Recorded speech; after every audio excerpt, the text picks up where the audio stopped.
Hello and welcome to another episode of He Said, She Said. It is 45 degrees and rainy outside, so it's a great day to be inside, moving forward some of the great things that are finally coming together in our space. Today we're going to be installing some doors, we're going to be hanging some more lights, and as far as lighting goes, we love how these fixtures have been performing in this space, but we're excited about bringing lighting to the space next door.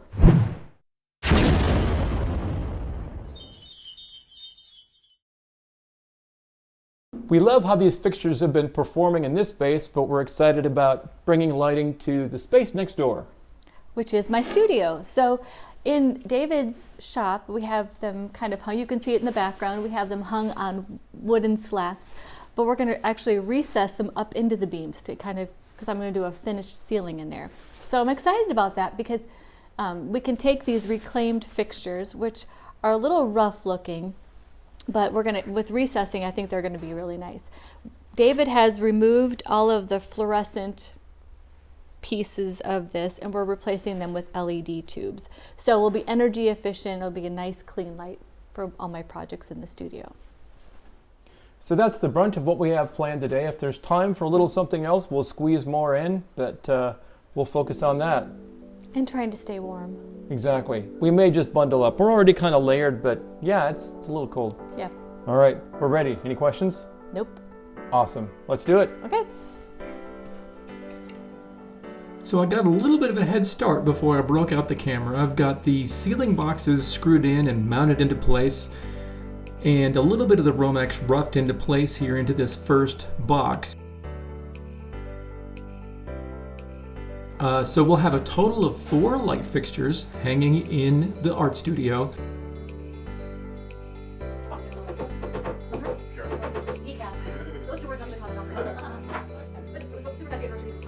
So basically what I need to do with the Romex is create a daisy chain from one junction box to the next.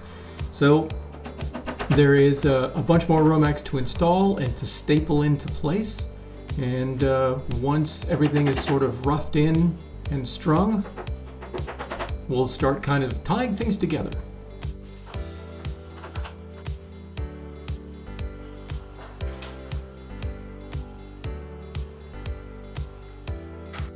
And we've got a little more up-close look at some of the work you've been seeing me do from afar.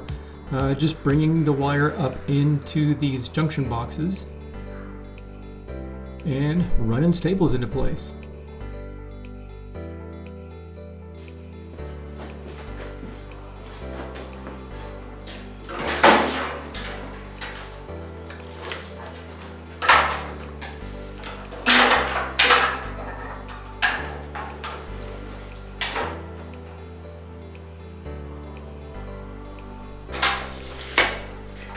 So I took a quick measurement there of the light fixture itself, and it's about 1 inch skinnier than the opening between the ceiling trusses, which is better than the opposite problem. If the fixture were too wide, it won't fit. So I figure we'll rip down a couple of these 2x4s into 1 inch wide strips, and that ought to fill the gap just about perfectly.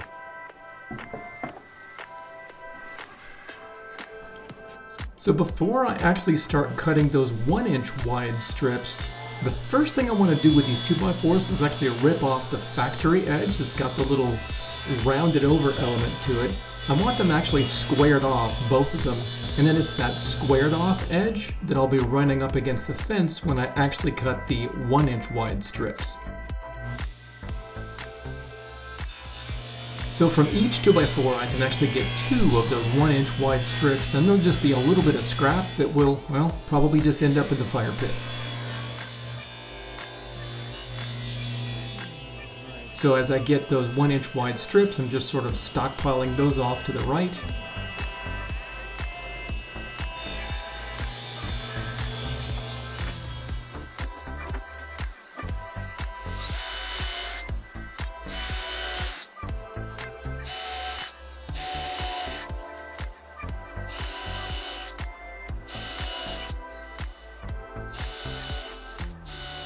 So I want to avoid doing as much work as possible over my head. So while I've just got a workbench set up here, I'm going to go ahead and pre-drill and then just set into place some screws that'll make it a little bit simpler and quicker to actually attach these to the ceiling trusses when it comes time to actually install them in the next room.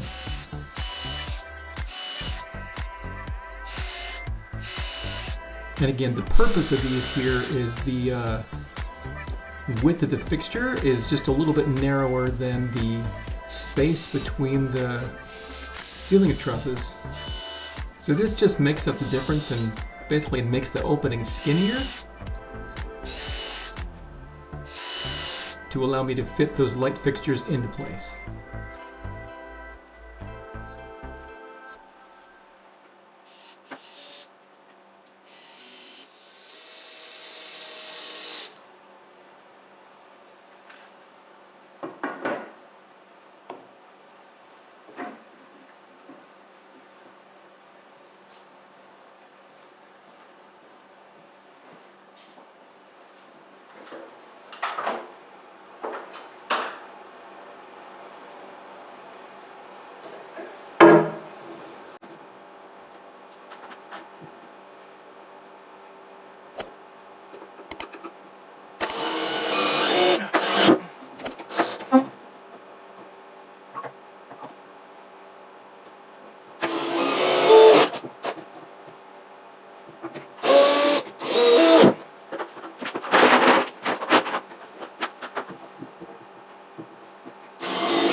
Alright, well it is light fixture conversion time.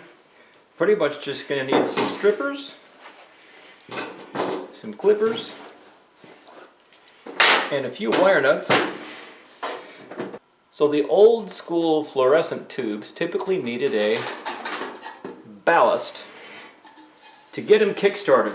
That's this thing right here. Well, these old reclaimed fixtures, pretty much all the ballasts in them were bad.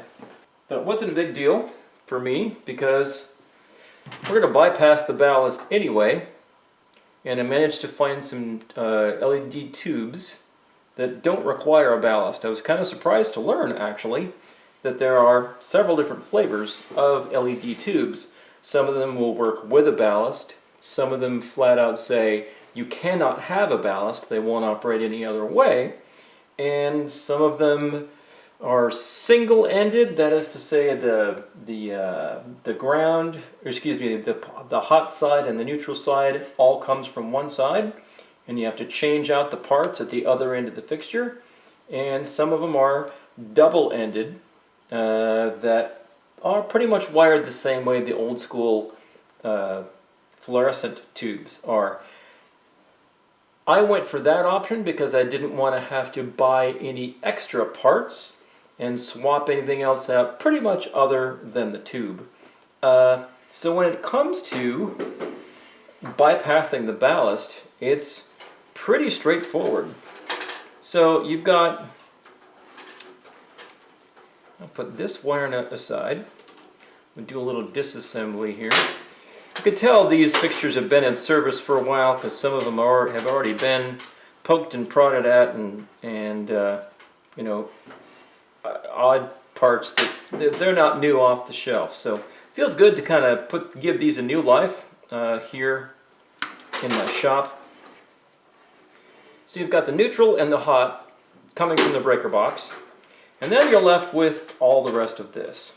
So to one side of the fixture, you've got a red wire that hits all three of the fittings for all three of the tubes that fit in this fixture. And you've got a bunch of blue wires that independently hit 1, 2, 3 different connections for the other tubes. We're going to clip this as close to the ballast as possible, because we don't need the ballast, but some extra length of wire is always handy. And then we'll clip the blue ones as well. Again, leaving any kind of excess for the ballast is not a consideration because this whole thing can just come out of there and be thrown away.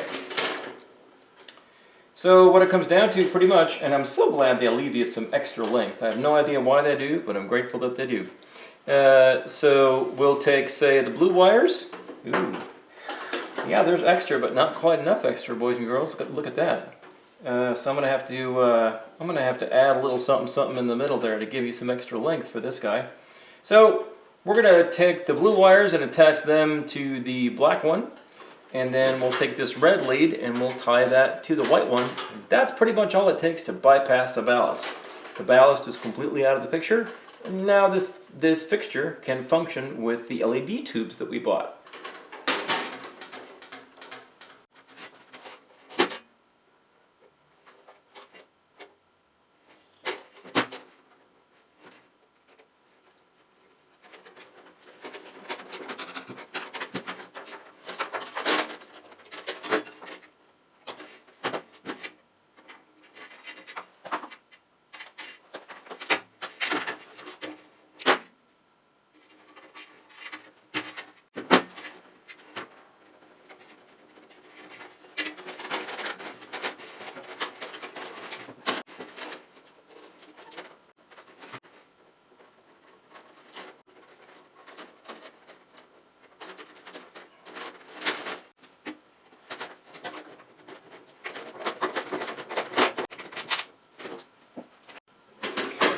Alright, so the pigtail coming off the top of the fixture just has 3 loose leads on it here. I've got a little test pigtail that I made up just to be able to temporarily wire it up and make sure we got everything correct. So let's throw some bulbs in the old girl and see if we achieved what we set out to achieve.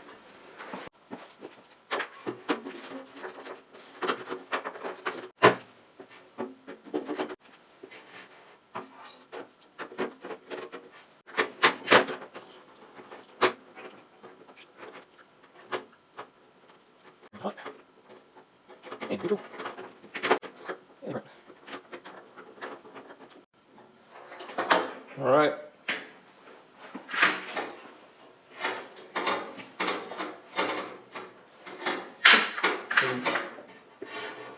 We ready for the smoke test? Here we go. Yes. All right, success. This one works. So I just now have 3 more like this to do. But first I'll go ahead and take the bulbs out, set them aside. We'll dust this thing out a little bit. Put the guard back in over all the extra wiring and stuff here, and then this one will be ready to hang. Renee will be so pleased for these to go up in the art studio. We both love this 5000K wavelength, which is that daylight brightness kind of a look. Comes in very handy in the Northwest, which the rainy winters can be pretty long and kind of dreary, so this will really liven up the room and make it a great space to work in. Now, raising these light fixtures into place and getting them secured was definitely a 2-person job. So yes, I did recruit Renee to add an extra pair of hands to the effort here to get these guys up. Now, actually a 3rd person would have been ideal so that you could have 1 person holding up either end of the fixture and then the 3rd person just running around with screws and a screw gun. Matter of fact, here in a moment I think you'll see there's 1 screw that I've got hanging by a thread that drops right then and falls to the floor. So let's just say I was up and down the ladder a few times before we got this thing completely hung to the point of where we could both be hands off and take a breath and congratulate ourselves before we moved on to securing the next fixture.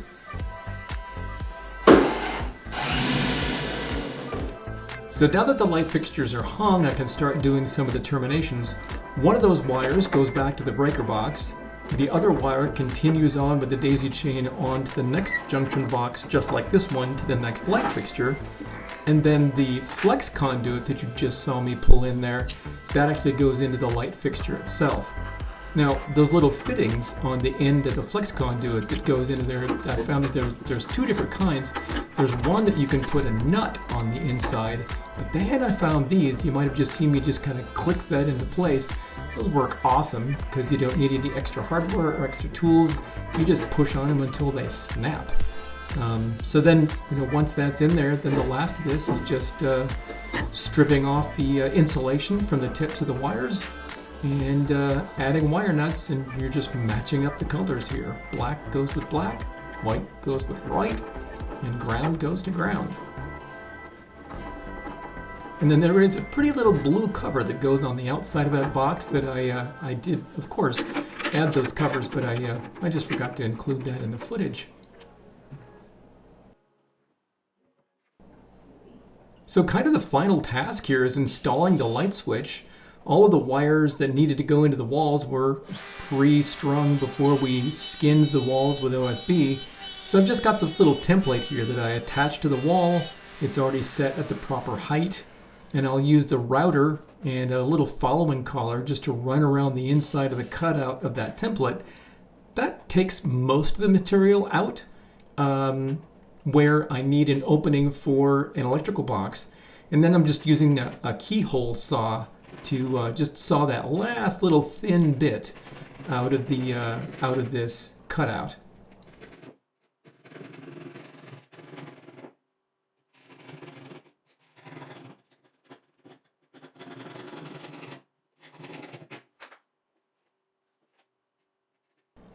Now, of course, there's insulation in the wall, and you actually do want to pluck out just a little bit of that insulation. Because if you just press the electrical box in there, it's just going to push a whole bunch of that insulation away from the wall, and then, of course, you lose those insulating properties. So on first try, the electrical box doesn't quite fit. We need to remove just a little bit of the burrs, a little more material from the perimeter of that box that I initially cut out. So this is kind of an iterative process, right? You test fit it, and then you keep shaving away on it until everything fits like it's supposed to. Yeah, kind of like that.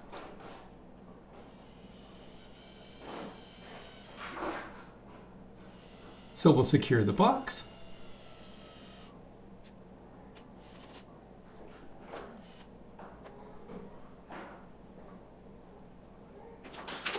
And then we're just doing more of what you saw me do up above, up at the light fixture itself. We've got outer insulation to strip away. Clip that off. And then I got little wire strippers to take off just a little bit of the insulation from each of those individual conductors.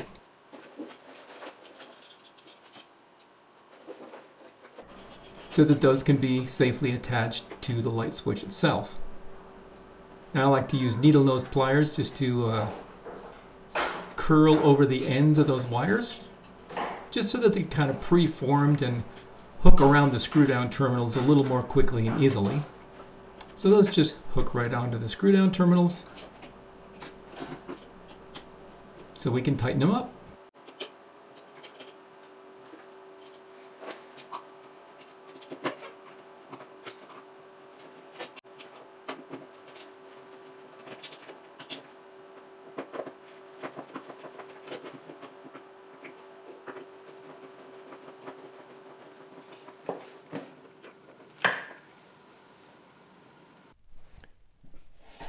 Oh, yeah. She is going to love this. Can't wait to show Renee.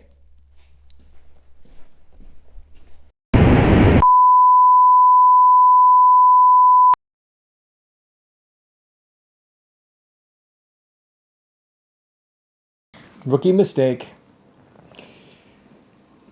This has probably happened to you. You're paused when you think you're recording, and you're recording and you think you're paused. I'm pretty sure that's what happened when I brought Renee out to show her what the accomplishments of the day were. But I did show her. Her reaction was precious, but I didn't actually capture it. So we're here after the fact. What did you think? So my reaction was great because I was pretty excited to go from 2 little task lights to basically it was daytime.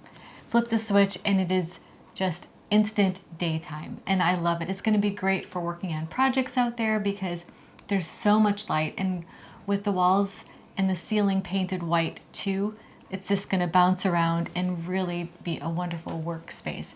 I will say, you know, they are the daylight bulbs, I guess, whatever. So they are super bright. Inside the house, I like more soft, like the warmer the soft frequencies, white. yeah. I don't like that so much in the house, but when I'm working out there, I know I'm going to love having a really bright light, especially at the end of the day when it's dark and it's winter, to be able to be out there and feel like, I think it's going to be energizing. So my reaction was, yay! Yay! It was great, but Yeah, the camera was just turned off. Big milestone. That's okay. Yeah, and before we hung any of the lights in either the wood shop or the studio, it was great that we did this little field test in like the main portion of the barn, the full height portion of the barn.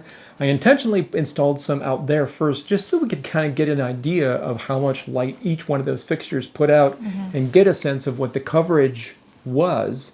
So we've got I'll show you a photo here, but we've got those jacked way up towards the top of the 14-foot high sidewalls. But still, that was a pretty good way to kind of gauge what these fixtures were capable of. And from that gave us a way to sort of figure out what sort of density of those fixtures that we would be installing in these workspaces. So I'm glad we did that little experiment first, because we learned a lot as far as what they're capable of, and yeah, I'm really excited about the outcome. Yeah, and with those, originally I think I was thinking maybe 2 lights, but now we have 4, and it is really bright out there. But there are times I'm like, oh, is this too much? But I think in the end I'm going to really enjoy having that many lights. I think so too. But the good thing about it is, once you actually get moved in, so to speak, get your workstations and tables and stuff set up, and you're actually working. If we want to dial it back, we can always pull, because there's 3 bulbs in each fixture, so we can always pull one of the tubes. True. In each fixture if it's too much. That's true. That's true. Yeah. So coming up next, we've got more work to do in the barn, of course. We've got insulation to do in the ceiling of the studio there yet. We have painting to do. We have a little bit more electrical work to do. Outlets, of course, is one of the main things that's coming up next. So stay tuned. Bring your screwdriver and pliers for the outlets episode. The painting episode is coming. We've saved some for you to do. Bring a brush. So all that's coming. But we've done a lot out there. We've kind of compressed it into some fairly short videos, but we're growing a little bit weary of working on the space, and we're getting anxious to actually work in the space as well. Yeah. So coming up, maybe somewhat sooner than they should, we've got some other projects. There's a workbench I want to build. And I think you've got like a refinishing project coming up as well. Right, a dresser. Yeah, so we might kind of interrupt the whole, we're building out the space, and do something else kind of fun, just sneak that in there. So stay tuned for those. Well, we're so glad that you joined us today. Thank you for hanging in there with us as we hung lights. So if you haven't already, please consider subscribing, hit that like button, and also ring the bell so you don't miss an episode. And so until next time, take care, everyone. Thanks for watching, everybody. Bye.